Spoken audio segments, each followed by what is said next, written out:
Alors en Rhône-Alpes, on a déjà lancé on a relevé le défi avec la sortie hospitalière. On a mis en place une dématérialisation de l'ordonnance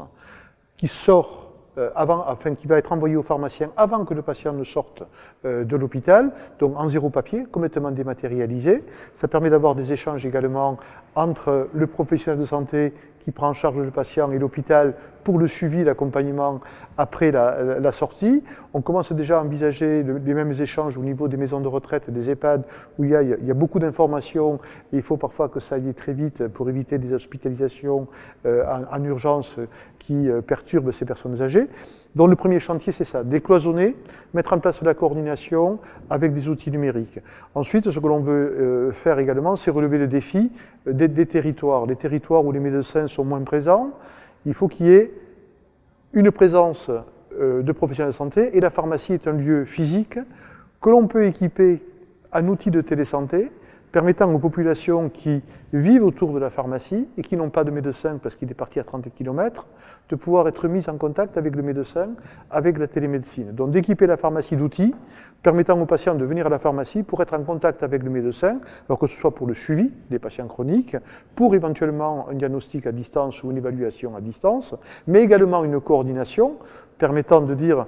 le traitement il a été prévu pour 6 mois, mais au bout de 3 mois je m'aperçois en tant que pharmacien que le patient ne le prend pas, et donc je mets en contact le patient avec le médecin pour voir s'il faut refaire une nouvelle ordonnance, réadapter le traitement ou éventuellement lui demander de venir faire une consultation physique parce qu'elle est absolument indispensable. Et puis, ce que je voulais dire également aux industriels, on a vu trop de projets très intéressants, très innovants, très bien construits, mais qui sont heurtés à un certain moment à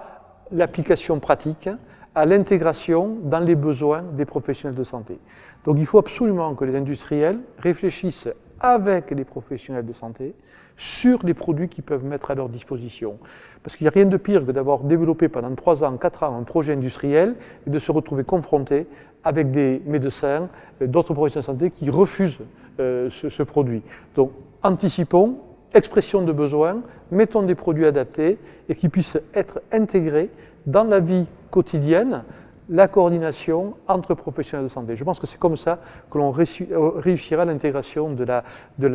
tous les projets de e-santé dans l'évolution naturelle que l'on doit avoir aujourd'hui avec les professionnels de santé pour qu'on soulage leur travail, on les aide à aller plus vite et on les aide à communiquer entre eux.